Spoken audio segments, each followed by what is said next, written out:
Assalamualaikum warahmatullahi wabarakatuh. Jumpa lagi sahabat di channel Baba Dede, masih dalam segmen Financial Wisdom. Pada episode kali ini, saya akan membahas mengenai earning hack.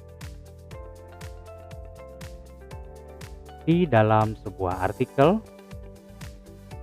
yang saya kutip dari portal Berita Antara yang dirilis pada hari Kamis tanggal 15 Januari tahun 2015 yang lalu, pada sebuah diskusi seorang narasumber menyatakan bahwa semakin tinggi pendapatan seseorang, maka semakin tinggi skor FinQ-nya. FinQ atau Financial Quotient yaitu ukuran atau standar kemampuan seseorang dalam memahami pentingnya perencanaan dan penerapan tata kelola keuangan yang baik. Sebagaimana yang sebagian besar dari kita pahami, jika kita membicarakan tentang earning atau penghasilan, pendapatan, maka mindset kita tertuju pada penghasilan itu ya berpenghasilan tetap. Setiap bulan dapat transferan sekian begitu ya. Namun ada juga orang yang bermindset tetap berpenghasilan, mau fluktuatif, banyak, sedikit, turun naik, yang penting tetap berpenghasilan. Dan kedua belah pihak ini kalau kita ajak untuk berpikir bersama, maka pasti akan sepakat apabila baik itu berpenghasilan tetap maupun tetap berpenghasilan, pasti akan sepakat jika kita ajak untuk menambah dan meningkatkan income-nya. Pasti tidak akan menolak. Mengapa demikian? Karena baik orang yang berpenghasilan tetap maupun orang yang tetap berpenghasilan, hari-hari ini di masa pandemi, bahkan jauh sebelumnya, sebelum ada pandemi, acap kali berada pada stagnasi kondisi yang menjemukan. Bagi orang yang berpenghasilan tetap, gaji yang segitu-gitu aja, padahal sudah kerja lama bertahun-tahun, menjadi godaan yang menggelitik hatinya sehingga timbul kejenuhan. Seiring berjalannya waktu, kejenuhan ini berubah menjadi racun yang menurunkan etos kerja dan produktivitasnya karena menganggap ngapain saya kerja rajin-rajin, toh gaji saya segitu-gitu aja. Dan ternyata bagi orang yang tetap berpenghasilan juga menghadapi situasi yang sama. Ada pandemi atau tidak ada pandemi, rupanya fluktuasi penghasilan, sekali lagi mereka ini tetap berpenghasilan ya meskipun fluktuatif. Fluktuasi ini juga ternyata menggoda, menggelitik hati dan alam pikirannya. Kok naik turunnya ternyata makin luar biasa ya, apalagi di masa pandemi semacam ini, jarang yang naik, lebih banyak yang turun. Maka dari itu, pada episode kali ini saya ingin mengajak sahabat-sahabat sekalian bagaimana kita memberdayakan dan memaksimalkan earning yang kita punya. Sahabat-sahabat sekalian juga sudah paham tentang sebuah kutipan kalimat yang cukup tenar dan menyentil bahwa sekecil apapun penghasilan kita akan cukup apabila digunakan untuk kebutuhan hidup. Dan sebesar apapun income yang kita punya tidak akan pernah cukup untuk menuruti gengsi dan gaya hidup.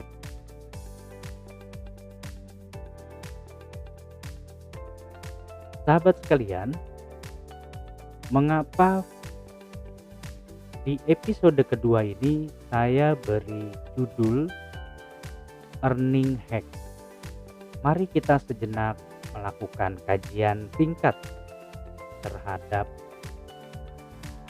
apa yang selama ini kita lakukan, yaitu produktivitas kita sebagai manusia disandingkan dengan waktu yang terus berjalan, yaitu pendapatan dibandingkan dengan atau disandingkan dengan fase hidup yang kita jalani. Yang pertama, kita tentunya pernah mengalami masa anak-anak, masa kecil, yang bisa dikatakan fase hidup anak-anak itu zero income, bisa dikatakan tidak punya penghasilan, tidak ada pendapatan. Meskipun secara nyata ada di antara masyarakat kita yang sejak kecil sudah harus struggle, harus berjuang keras untuk menghidupi dirinya sendiri, bahkan keluarganya banyak. Namun secara normal dan normatif ya, saya katakan bahwa fase hidup anak-anak itu bukan untuk mencari penghidupan, karena fitrahnya bukan itu. Ya, maka bisa kita katakan fase hidup anak-anak itu zero income, karena mestinya mereka dihidupi, dinafkahi oleh orang tuanya atau keluarganya yang lain. Yang berikutnya, ketika kita berada pada fase hidup sebagai orang muda, nah di situ mulai ada pendapatan. Ada yang sudah mulai bekerja, ada yang sudah mulai belajar berwirausaha. Apapun langkahnya di masa muda kita, selepas dari fase hidup anak-anak, rata-rata kita sudah punya income. Nah, di sini saya berikan garis. Nanti akan ada kaitannya dengan pembahasan selanjutnya. Lalu di masa dewasa, penghasilan itu juga tetap ada rupanya. Pendapatan itu tetap ada kan? Karena kita sudah mulai bekerja, mulai berwirausaha sejak muda, maka ketika kita menjadi orang dewasa, kita tetap punya pendapatan. Selanjutnya, seiring berjalannya waktu, kita tentunya menginginkan adanya peningkatan dari pendapatan yang selama ini mungkin kita punya. Hal ini biasanya terjadi pada fase kehidupan matang kita, di usia matang. Ada yang mengatakan 30 tahun itu usia matang, ada yang mengatakan 40 tahun itu usia matang.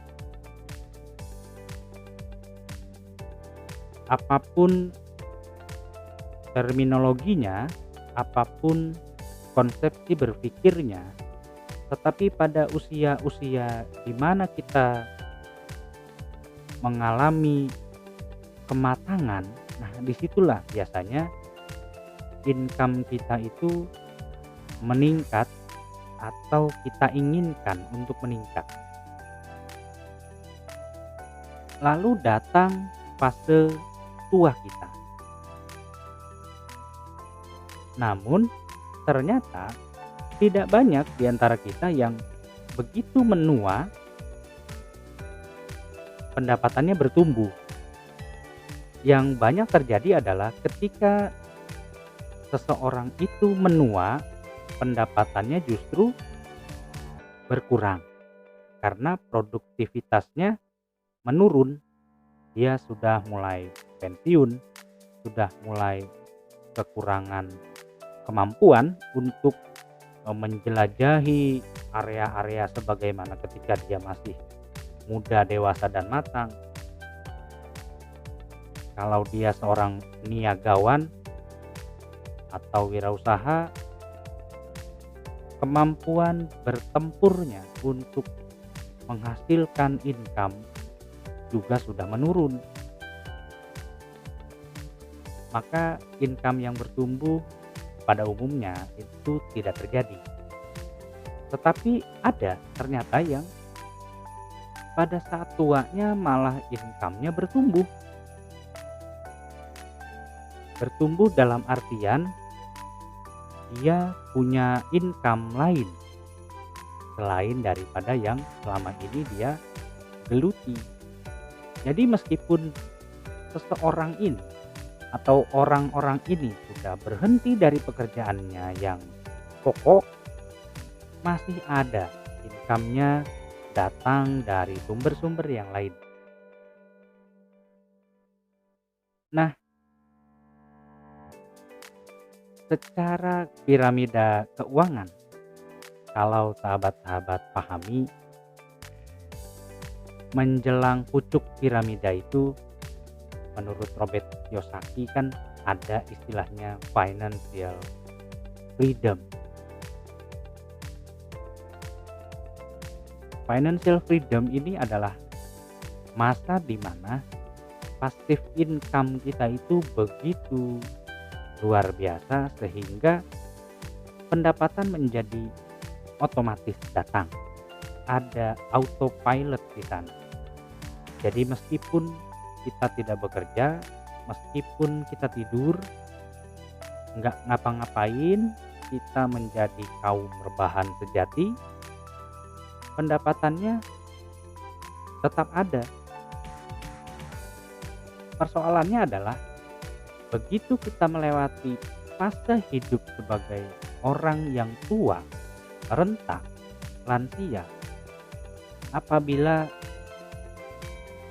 garis perjalanannya ini linier, pertanyaannya adalah apakah kita masih hidup saat otomasi itu terjadi, autopilot itu terjadi. Kalau kita jalani secara linier, rasanya tidak mungkin. Masa iya income kita tetap hadir, tetap datang, tetap dikirimkan ke rekening kita, sedangkan kitanya sudah tidak hidup. Buat apa? Makanya kalau di dalam piramida keuangan itu kan setelah financial freedom ada legacy, ada pewarisan. Maka sering kita mendengar dulu istilahnya 7 turunan tidak akan miskin. Karena apa? Karena legasinya atau warisannya tidak pernah habis. Apa yang ingin saya sampaikan di dalam slide yang ini? Pernahkah kita berpikir bahwa sebetulnya kita bisa melakukan modifikasi terhadap dua hal yang berjalan seolah-olah linier? Kalau fase hidup itu kan berjalannya satu arah, tidak ada yang bolak-balik.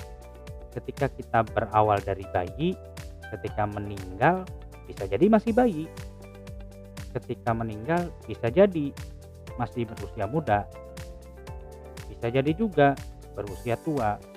Tetapi proses berjalannya waktu itu satu arah. Sedangkan pendapatan, proses berjalannya itu dua arah. Sebagai contoh adalah Ketika kita tidak punya pendapatan, kemudian menjadi punya pendapatan, kemudian punya pendapatan yang meningkat, bisa jadi kembali lagi kepada pendapatan yang berkurang bahkan hilang. Sebagaimana yang saat ini banyak terjadi. Data baru-baru ini saya lihat di beberapa portal berita, banyak kepala keluarga yang kehilangan pekerjaan. Sehingga bagi orang yang tadi sebelumnya kita bahas berpenghasilan tetap, menjadi orang yang tidak punya penghasilan, ya. Nah, karena perjalanan fase hidup dan perjalanan pendapatan itu tidak linear, maka kita sebetulnya bisa melakukan modifikasi. Artinya bagaimana? Jika hari ini kita adalah anak muda, maka sekarang adalah waktunya untuk kita memiliki pendapatan. Betul ya? Dari yang tadinya tidak ada menjadi ada. Kapan waktunya? Sekarang. Karena apa? Karena mau nunggu apa lagi? Kan masih muda, masih banyak waktu. Justru karena masih muda, maka waktunya harus digunakan untuk menghasilkan sesuatu, mendapatkan sesuatu. Kemudian, bagaimana agar pendapatan kita tetap ada? Bagaimana bisa meningkat dan bagaimana bisa bertumbuh? Kapan dilakukannya? Tidak perlu menunggu menjadi dewasa, menjadi matang, ataupun menjadi tua, apalagi menjadi tidak hidup lagi. Ketiga hal itu bisa dilakukan sekarang. Kita bisa menjaga penghasilan kita, pendapatan kita tetap ada saat ini. Dan kita harus melakukan itu. Karena tidak ada seseorang yang mau kehilangan pendapatan, tidak ada. Dan semua orang pasti ingin pendapatannya meningkat. Semua orang ingin pendapatannya bertumbuh, tidak hanya dari satu sumber. Pasti ingin punya banyak sumber pendapatan. Maka kita modifikasi. Tidak perlu menunggu, waktunya adalah ya sekarang. Saat ini. Lalu bagaimana dengan otomasi pendapatan? Autopilotnya kapan? Nah, kalau yang ini tidak lama lagi. Kalau kita sudah sampai pada fase bertumbuh, maka itu sudah satu langkah menjelang otomasi. Nanti di belakang akan saya ceritakan. Nah, sahabat sekalian, untuk kita bisa memodifikasi perjalanan fase hidup yang tidak sejalan dengan fase perjalanan pendapatan kita membutuhkan yang namanya wisdom. Sedikit mirip dengan wisdom, tapi ini adalah wisdom. Ubah kebijakan. Kita membutuhkan naungan. Artinya kalau naungan itu kan di atas ya, tidak ada naungan di bawah. Kalau di bawah namanya tampungan. Karena di atas menaungi, maka kita butuh naungan, kebijaksanaan dalam hal keuangan selain daripada kecerdasan dalam hal finansial. Naungan ini yang pertama adalah kita tentu saja kalau kita mau melakukan modifikasi, mau melakukan hack gitu ya, harus melakukan penyesuaian dulu terhadap tujuan dan rencana keuangan. Tujuan dan rencana keuangan inilah yang seringkali tidak ada di masa muda dan lupa dibuat ketika dewasa, ketika fase matang, sehingga masa tua lewat begitu saja. Income-nya ada, mungkin bisa meningkat, eh, agak sulit tumbuh, dan tidak akan pernah bisa autopilot. Karena apa? Karena tidak punya tujuan dan rencana keuangan, tidak punya naungan. Jadi tujuan dan rencana itu menjadi sangat penting. Yang kedua, mulai dari sekarang, dari saat ini. Tidak bisa lagi kita menunggu apa lagi? Kalau Anda yang menyaksikan video ini saat ini berusia muda, mungkin masih bisa berkata, nanti saja, saya masih muda. Nanti saja kalau saya sudah dewasa, kalau saya sudah tua. Tapi kalau Anda yang menyaksikan video ini sudah berusia tua, mau nunggu apa? Nunggu mati? Kan tidak mungkin. Mau menunggu muda lagi? Juga tidak mungkin. Maka kesekarangan itu menjadi sebuah hal yang harus kita terima. Tidak bisa kita mulai kapan-kapan, harus sekarang. Ketika masih ada active income, kita harus juga membuat passive income. Sehingga ketika active income-nya menjadi pasif, yang pasif tetap aktif memberikan kita income. Yang berikutnya, kita juga jangan pernah lupa. Di dalam episode-episode yang lalu, saya senantiasa mengingatkan sahabat-sahabat, termasuk mengingatkan kepada diri saya sendiri, untuk senantiasa bersyukur, berbagi. Agar apa? Agar income yang kita terima itu menjadi berkah dan bertambah. Karena apa? Yang kita dapat itu anugerah dari Yang Maha Kuasa. Rezeki, pemberian yang kalau sudah diberi berarti bisa diambil. Maka salah satu bentuknya adalah dengan bersyukur, berbagi. Tidak mesti dengan bentuk uang atau barang. Kalau di agama saya diajarkan tersenyum saja itu sebuah bentuk sedekah, sebuah pemberian yang baik.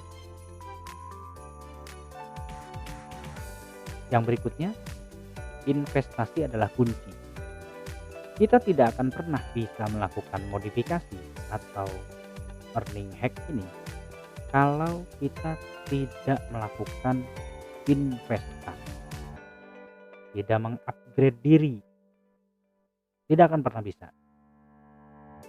Maka kuncinya adalah kita harus melakukan investasi, melakukan penanaman sehingga dia bisa tumbuh. Apapun yang ditanam normalnya akan tumbuh, tetapi banyak juga yang ditanam malah mati. Maka investasi ini saya korelasikan secara lebih tepat menurut saya adalah upgrade, meningkatkan kelas, meningkatkan kapasitas, meningkatkan kemampuan dari diri kita sendiri. Karena modal utama untuk melakukan earning hack itu ya diri kita sendiri, bukan orang lain, tetapi diri kita sendiri. Baik sahabat, saya akan sedikit lebih jauh mengenai tujuan dan rencana finansial kita. Mengapa ini menjadi penting sekali? Karena bisa jadi saat ini kita punya kondisi yang berbeda-beda. Kita punya tujuan dan punya rencana yang tidak sama dan tidak mesti sama. Saya dengan Anda pasti punya rencana dan tujuan yang berbeda-beda. Hari ini mungkin ada di antara kita yang punya tujuan-tujuan dan rencana-rencana keuangan untuk melunasi hutang-hutangnya. Atau ada juga yang tujuan dan rencananya adalah menambah aset, memperbanyak aset-asetnya. Ada juga banyak, dan saya juga termasuk orang yang seperti ini, ingin ya, menuju dan merencanakan agar keuangan saya mendukung saya beribadah ke tanah suci, umroh, haji, kita berziarah ke makam para nabi. Itu tujuan dan rencana. Kemudian bahkan ada yang mungkin masih berkutat pada gengsi dan gaya. Tujuan dan rencana-rencana keuangannya hanya berkutat pada baju baru, gadget baru, mobil baru, motor baru, rumah baru, dan yang baru-baru lah. Sebatas itu saja. Ada juga yang tujuan dan rencana keuangannya untuk pendidikan. Pokoknya saya berencana menyekolahkan anak saya sampai S3. Itu juga salah satu tujuan dan rencana.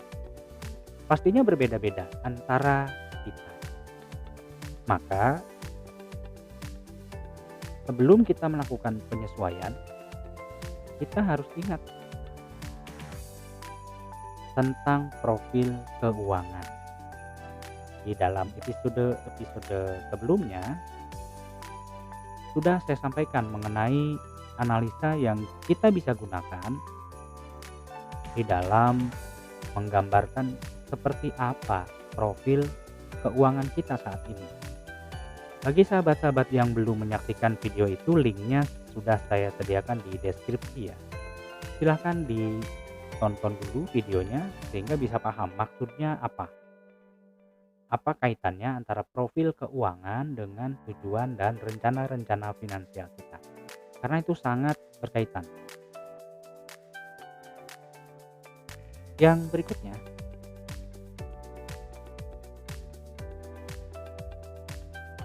saya ingin menyampaikan bahwa ketika kita mau melakukan earning hack, tadi kan harus mulainya dari sekarang ya. Apa sih yang harus kita lakukan sekarang? Kalau saya kutip dari salah satu seorang praktisi ya, yang sangat bagus sekali ilmunya untuk kita terapkan, Mas Arli Kurnia mengatakan kita ini harus berani berubah. Mas Arli ini orang yang secara pengalaman hidup itu cukup luar biasa. Karena di tahun 2012 yang lalu beliau ini kan memutuskan hijrah, memutuskan berpindah dari kehidupan yang penuh riba dan hutang. Karena sejarahnya Mas Arli ini punya hutang ya beberapa ratus juta begitu. Sehingga kehidupan yang tadinya mewah, top begitu, dia harus meriset kehidupannya, memulai dari nol. Poinnya adalah kita tidak mesti harus punya hutang ratusan juta dulu untuk berubah gitu maksudnya. Tapi poinnya adalah dari Mas Adli berani berubahnya, mengambil sebuah tindakan nyata dan menanggung segala resiko atas tindakan yang kita ambil itu. Salah satu perubahan yang drastis yang cukup ekstrim dilakukan oleh Mas Arli ini, beliau tidak menyimpan uangnya dalam bentuk tabungan, tetapi dalam bentuk emas batangan. Ini metode yang cukup unik. Belum tentu juga kita bisa menirunya. Dan saya yakin Mas Arli juga tidak akan meminta kita untuk meniru. Karena ini kan berdasarkan pengalaman beliau dan juga mindset beliau. Karena kalau semua uang kita pindahkan ke dalam bentuk emas, kalau besok pagi atau nanti siang atau nanti malam kita mau beli makan di warteg depan begitu, bawa emas batangan ya akan sulit juga. Uang apa yang dijadikan emas batangan? Nah, itu poinnya. Poinnya adalah emas itu bentuk liquid.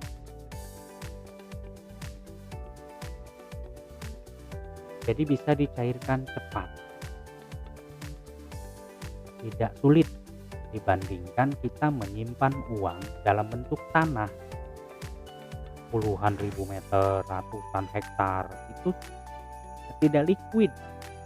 Menyimpan uang kita dalam bentuk puluhan rumah, puluhan mobil, itu juga tidak liquid.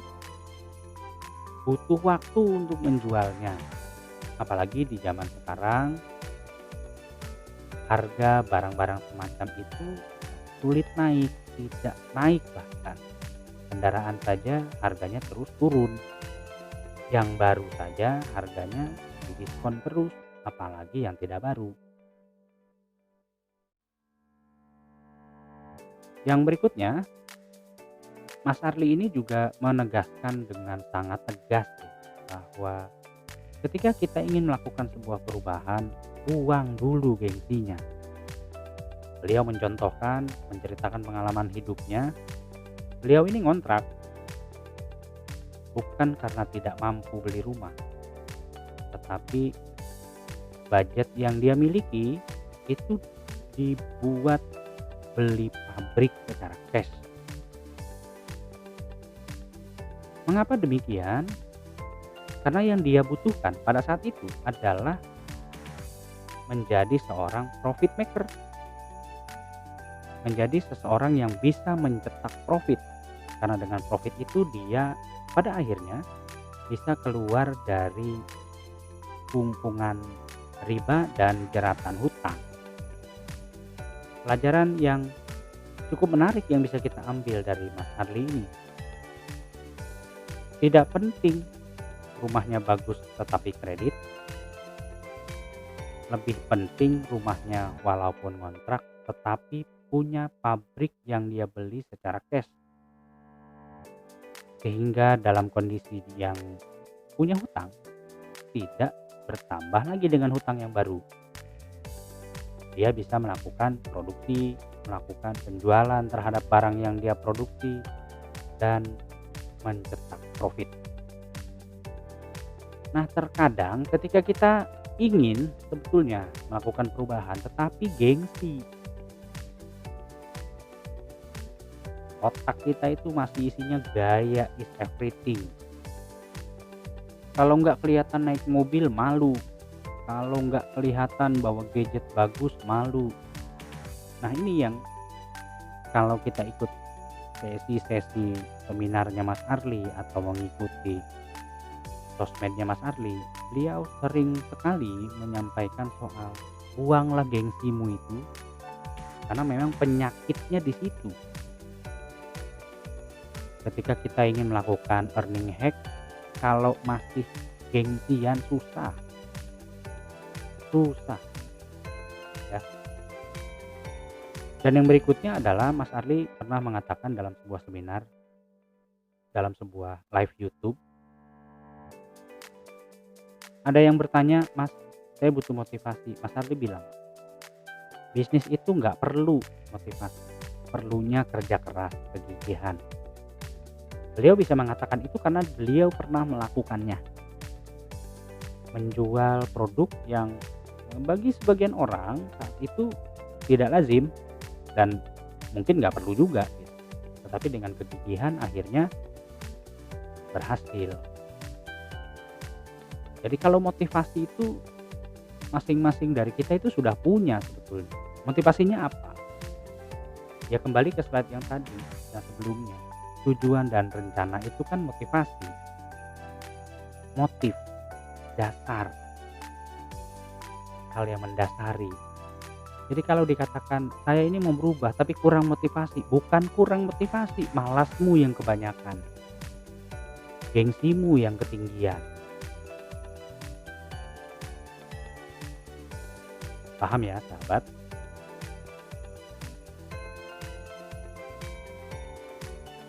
Nah, saya akan coba menyebutkan beberapa earning way.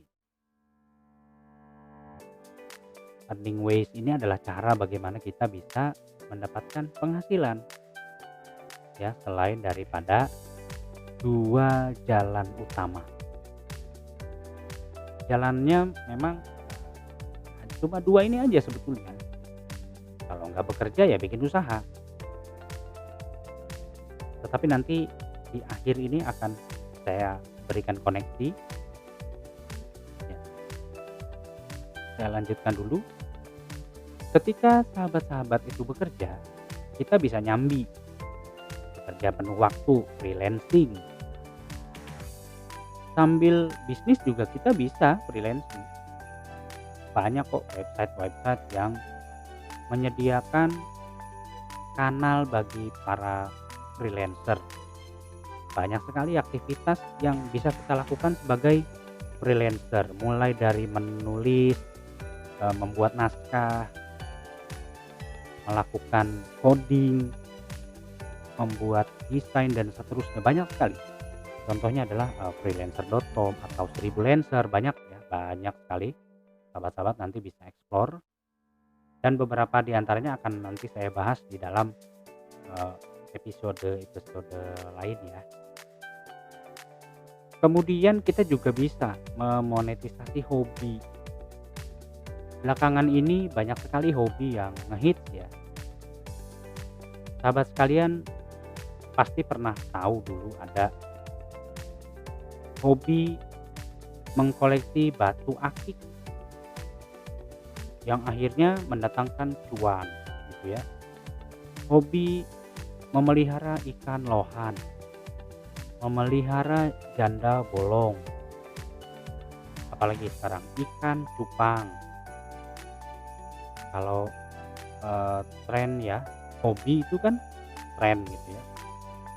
Beberapa waktu yang lalu itu orang banyak juga yang hobinya fotografi.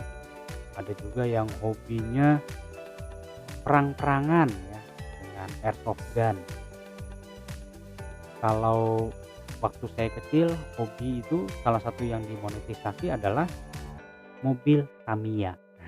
Ya ini juga bisa dimonetisasi. Saya pernah punya rekan kerja itu yang memonetisasi hobinya yang cukup unik. Beliau ini bapak dengan 2 orang anak, tapi hobinya Hot Wheels, mobil-mobilan, tetapi harganya jutaan juga. Bisa juga hobinya misalkan mengkoleksi action figure, boneka-boneka dari tokoh-tokoh film ya. Misalkan robot-robot ya, atau superhero, itu juga bisa dimonetisasi, berawal dari hobi. Kemudian saat ini juga kita bisa menghasilkan atau menambah income dengan aplikasi penghasil uang. Saya sudah pernah membahas salah satunya, dan nanti akan saya bahas lagi beberapa diantaranya yang cukup masuk akal ya, tidak menyiksa begitu, tidak memberatkan, dan cukup mudah dioperasikan oleh berbagai macam kalangan. Nggak rumit lah intinya. Dan yang jelas masih membayar, tidak scam. Yang berikutnya kita juga bisa berkreasi, membuat konten. Konten ini macam-macam ya, membuat video, membuat seni, kreasi seni ya, dari foto, video, kemudian suara, mengcover lagu, memainkan alat musik, memasak, tutorial make up, tutorial menyelesaikan soal-soal ujian,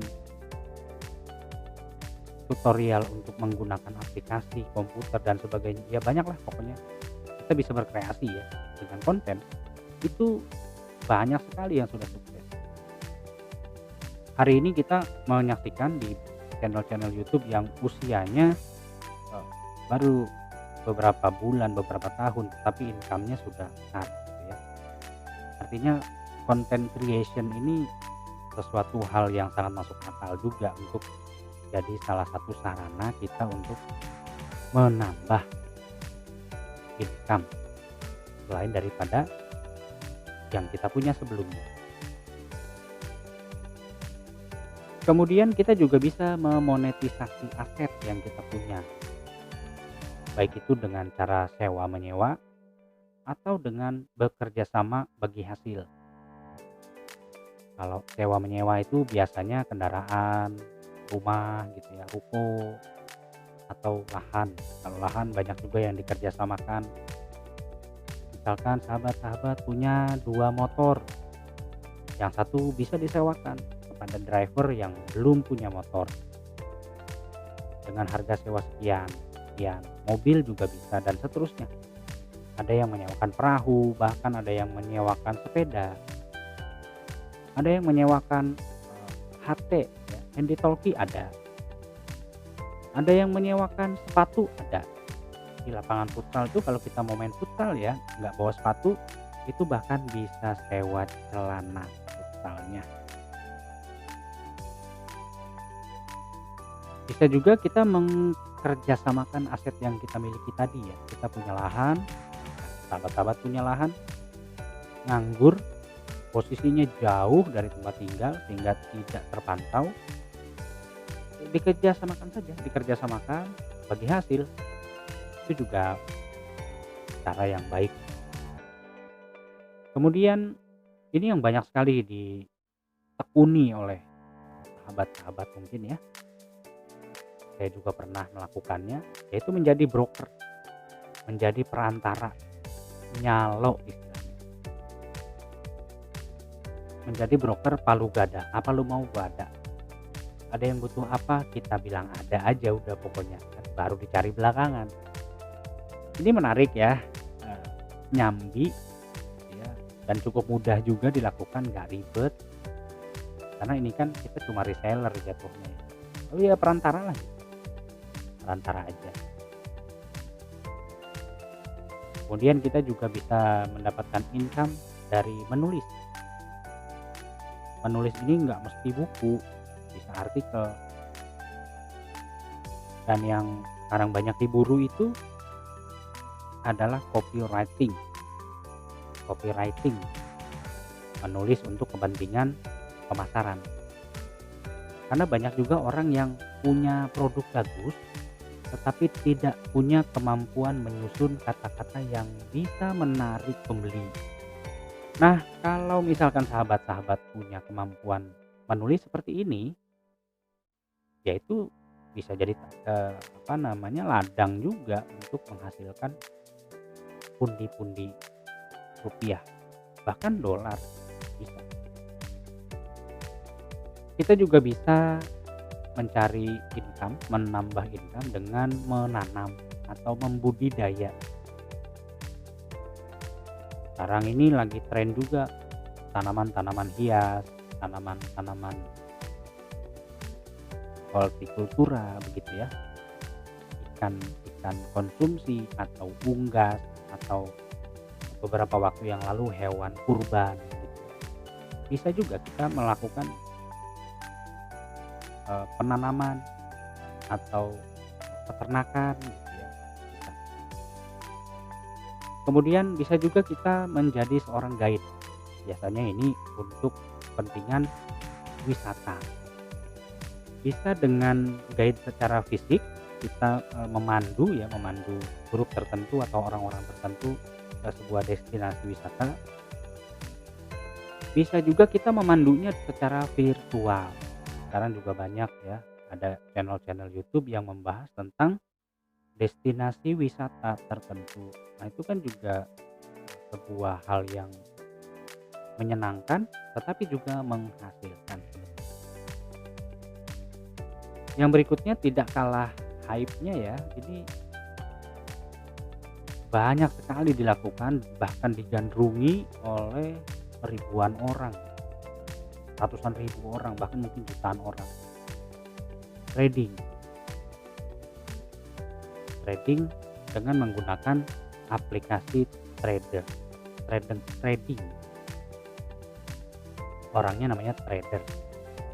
Apa yang ditradingkan? Yang ditradingkan ini mulai dari saham sampai dengan komoditi. Tapi yang perlu saya garis bawahi adalah trading ini perlu dibedakan antara trading dengan gambling, judi.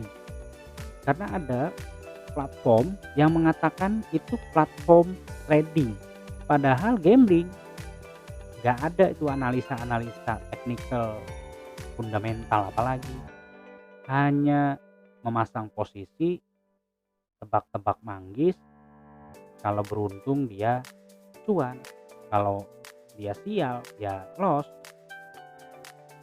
Yang saya maksud adalah trading yang betul-betul trading ya, yang memang memerlukan analisa-analisa teknikal. Kita harus bisa membaca pergerakan, harga, kemudian pola dari candlestick-nya dan sebagainya, ada moving average-nya dan banyak sekali ya istilahnya trading itu.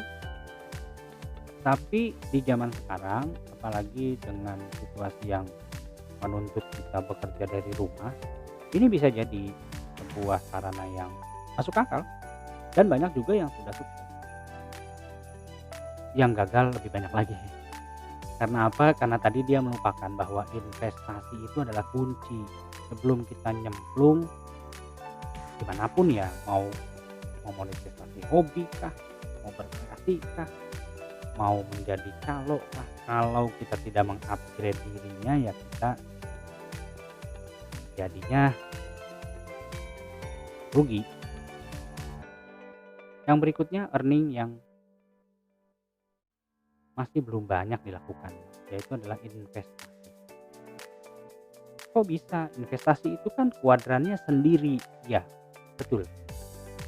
Nanti akan saya bahas kenapa investasi ini adalah bentuk earning yang sangat menarik. Dan yang berikutnya adalah investasi lagi. Karena apa? Ya, meskipun investing ini merupakan sebuah kuadran sendiri yang penuh dengan resiko, menantang, dan bisa jadi ini menghancurkan, bisa jadi merugikan kita karena memang sangat berisiko ya. Investasi nyangkut istilahnya, saya juga pernah mengalaminya. Tapi ini bisa menjadi hal yang sangat menarik karena kita bisa hidup dari satu kuadran saja. Siapa contohnya? Nah, ini adalah contohnya. Seorang investor yang aktivitasnya cuma invest, udah selesai. Beliau ini, Pak Lo Keng Hong, lebih dari 30 tahun hidup dari investasi saham. Lebih dari 30 tahun. Di tahun 2012 yang lalu, menurut beberapa sumber yang saya baca, beliau ini punya kekayaan senilai 2,5 triliun. Ini enggak kecil. Orang kaya beliau ini. Besar kekayaannya. Artinya kalau misalkan di tahun ini ya nambah dong lebih dari itu ya.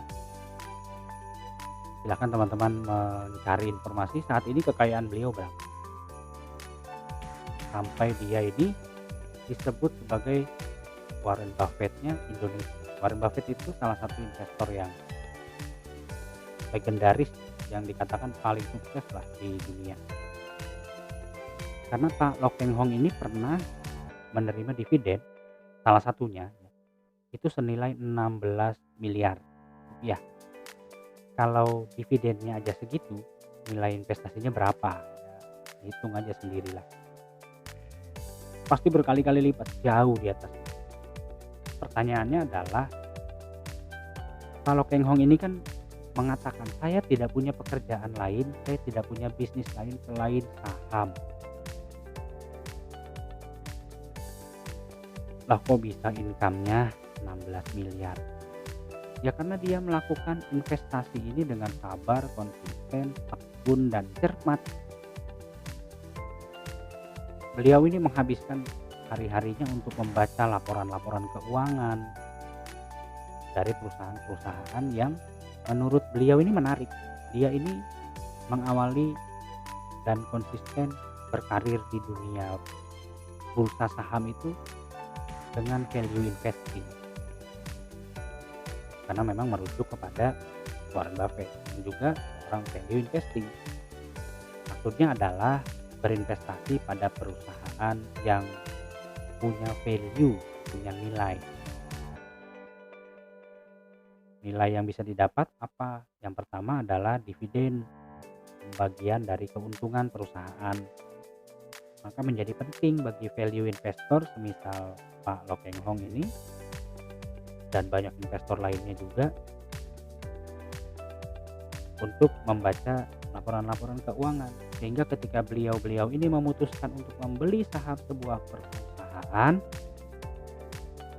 beliau yakin bahwa perusahaan yang dia beli sahamnya itu di masa yang akan datang akan menghasilkan keuntungan terus dan membagikan dividen kepada investornya.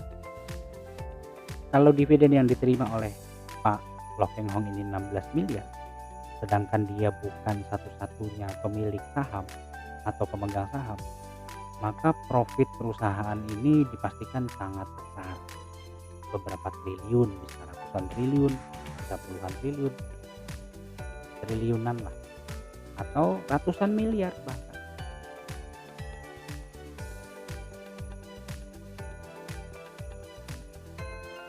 Nah, beliau ini kan mencapai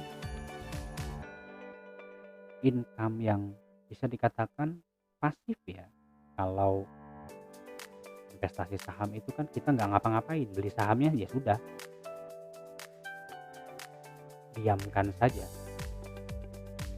Tetapi tidak dilupakan, dipantau pergerakannya. Kalau memang harganya naik, selain daripada dividen tadi yang bisa kita dapat, ada capital gain ya, peningkatan harga.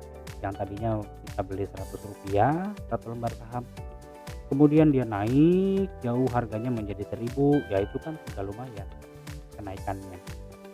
Beli di 100, jual di 1.000. Itulah yang dilakukan oleh beliau, sehingga meskipun beliau tidak bekerja, karena sebelumnya beliau bekerja di sebuah bank 11 tahun, kemudian memutuskan untuk menjalani hidup sebagai investor.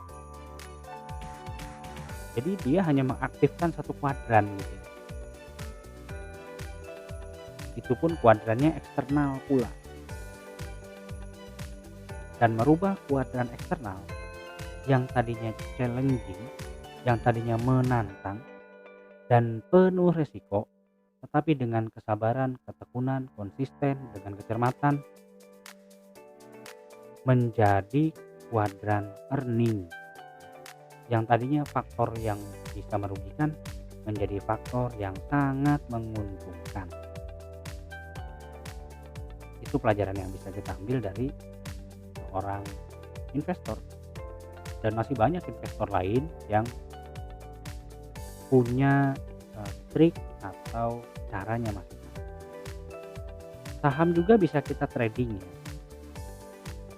Banyak yang mengatakan trader itu investor. Membeli saham artinya kita menjadi seorang investor. Tetapi ketika hanya dibeli untuk dijual kembali, itu namanya trading. Itu trader. Kalau investor itu dia lebih ke jangka menengah sampai jangka panjang. Maka kalau di dalam investasi itu ada beberapa kolam.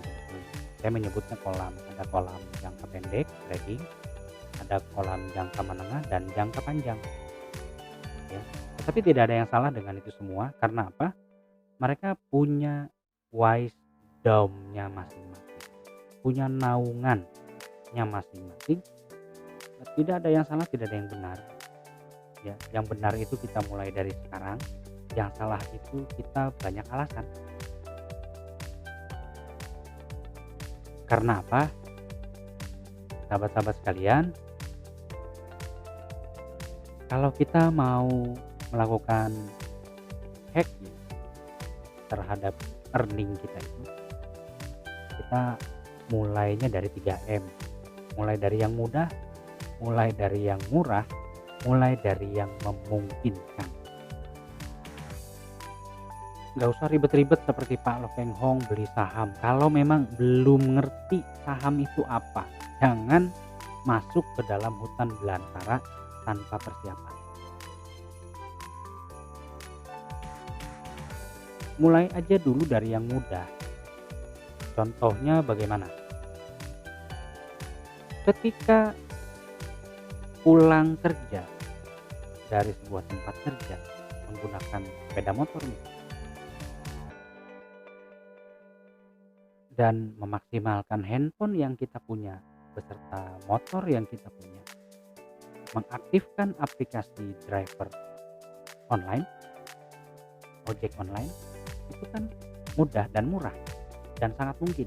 Ya sudah, lakukan. Sehingga ketika kita pulang kerja pun masih bisa dapat penghasilan. Itu contohnya. Salah satu contoh. Yang berikutnya, kalau kita sudah memutuskan untuk melakukan hack, ini terutama bagi sahabat-sahabat yang ingin membuka usaha, baik itu secara pribadi maupun secara korporasi, bekerja sama dengan rekan-rekan yang lain. Kita harus memilih bidangnya itu, mau bidang berupa barang atau berupa jasa, atau mau kombinasi antara barang dan jasa. Silakan dirumuskan. Sekali lagi kembali kepada wisdom kita, kembali lagi kepada rencana dan tujuan keuangan kita, mau apa dulu yang kita. Kalau lebih mudah, murah dan memungkinkan berupa jasa, ya udah jasa dulu. Kalau lebih mudah, murah, memungkinkannya barang, ya sudah barang dulu, nggak usah ngoyo gitu. Kemudian kita juga bisa dan harus memilih platform. Mau dengan cara konvensional, man to man marketing gitu, dari mulut ke mulut, dari orang ke orang, dari tempat ke tempat. Kalau memang itu mudah, murah dan memungkinkan, silahkan. Atau mau pakai platform digital, biar apa? Biar tidak ribet harus pergi ke sana kemari. Karena saya misalkan masih harus mengasuh anak kecil, harus mengurusi orang tua yang sedang sakit, tidak ada masalah. Digital bisa ditempuh, atau kombinasi keduanya juga bisa.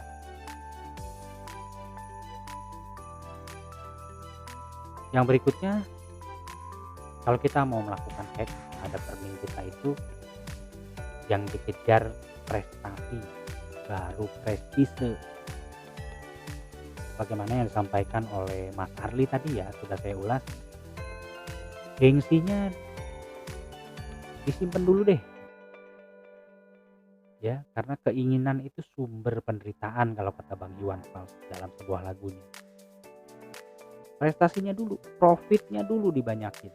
Nanti prestisnya akan muncul kemudian. Yang berikutnya ini juga tidak kalah penting, sangat penting sekali. Makanya saya masukkan ke dalam earning rule, rambu-rambu.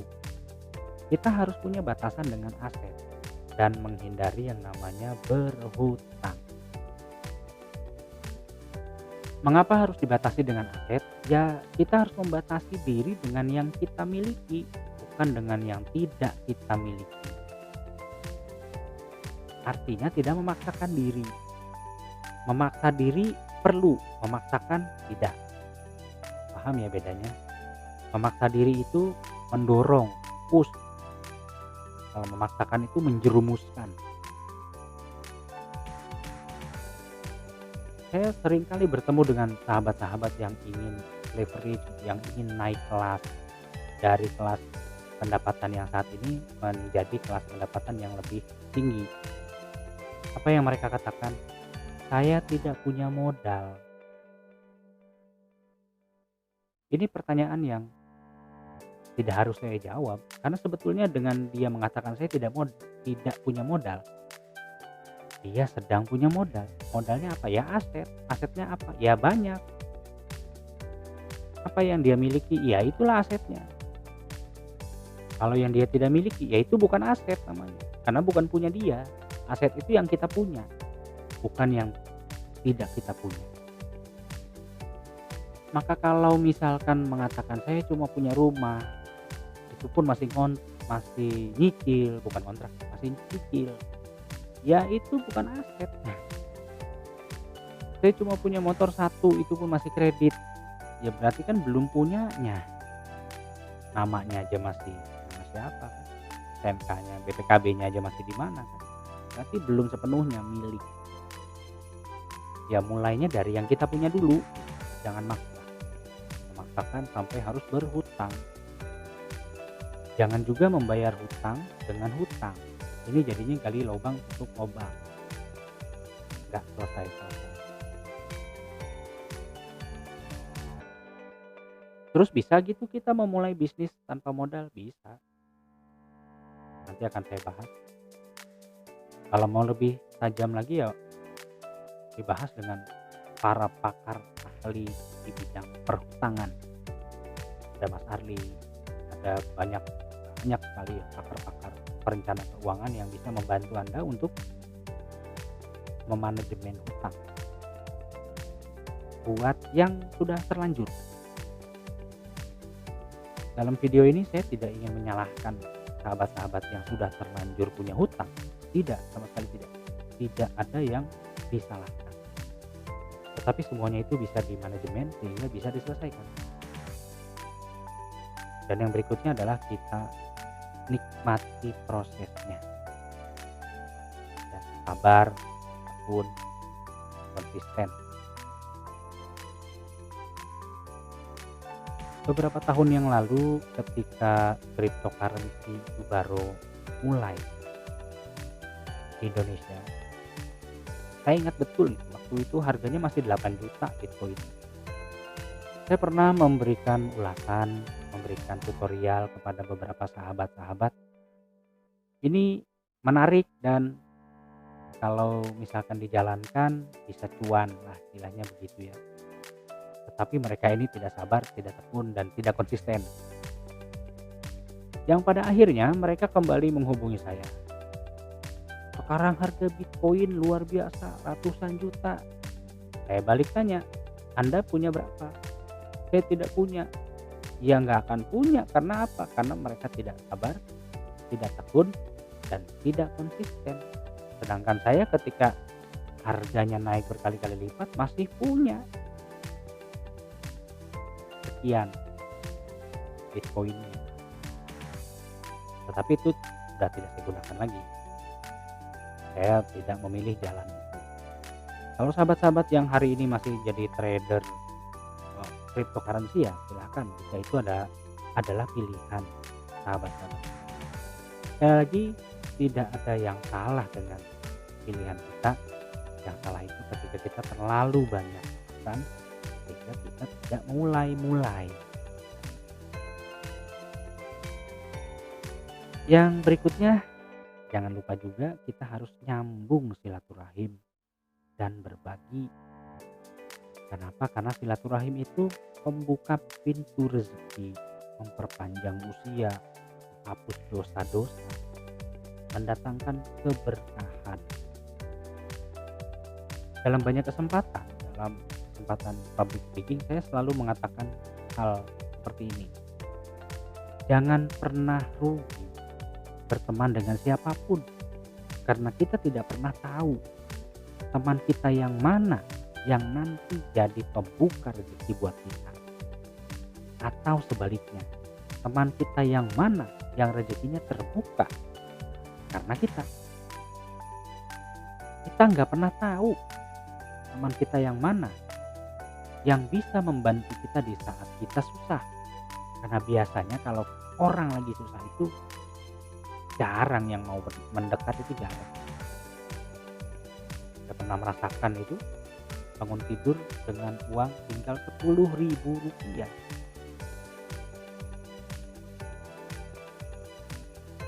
Ada sahabat yang pernah mengalami itu, bangun tidur punya uang 10.000, dan pagi itu adalah pagi di mana usia saya bertambah. Konyol, tetapi itu yang terjadi. Dan kemana semua sahabat saya? Ada? Nggak ada. Tetapi silaturahim itu memang membuka rezeki. Ya setelah itu dengan silaturahim lah kembali terbuka pintu-pintu rezeki saya yang sebelumnya tertutup. Pintu-pintu rezeki orang lain yang sebelumnya juga mungkin tertutup. Jadi jangan pernah rugi menyambung silaturahim dengan siapa. Membatasi boleh, tetapi memutuskan jangan. Kalau bisa disambung, kenapa harus diputus? Kalau membatasi tidak terlalu intens misalkan gitu, nggak apa-apa, tapi jangan sampai diputus. Dan berbagi itu juga penting. Seringkali kita lupa, dan ini kita sering diingatkan biasanya ketika misalkan kita sakit atau kehilangan sesuatu, barang atau uang, itu sedang ditegur karena kita biasanya lupa berbagi. Karena yang kita terima itu bukan punya kita semua, ada juga hak orang lain. Berbagi kepada siapa saja, kapan saja, dengan bentuk apapun yang bisa kita bagi. Sahabat-sahabat sudah paham. Demikian ulasan saya tentang earning hack. Mudah-mudahan bermanfaat. Apabila sahabat-sahabat merasa video ini bermanfaat, silahkan di like dan di share. Untuk yang belum subscribe, silahkan di subscribe agar sama-sama kita bisa berbagi informasi. Sebagai penutup, saya sampaikan bahwa yang sejak awal video ini sayang sahabat-sahabat tonton, ulasan-ulasan ini adalah pendapat saya pribadi. Jika ada yang memiliki pendapat yang berbeda, boleh silakan dituliskan di kolom komentar. Yang benar datangnya dari Allah, yang salah adalah kehilafan saya pribadi. Saya akhiri. Assalamualaikum warahmatullahi wabarakatuh.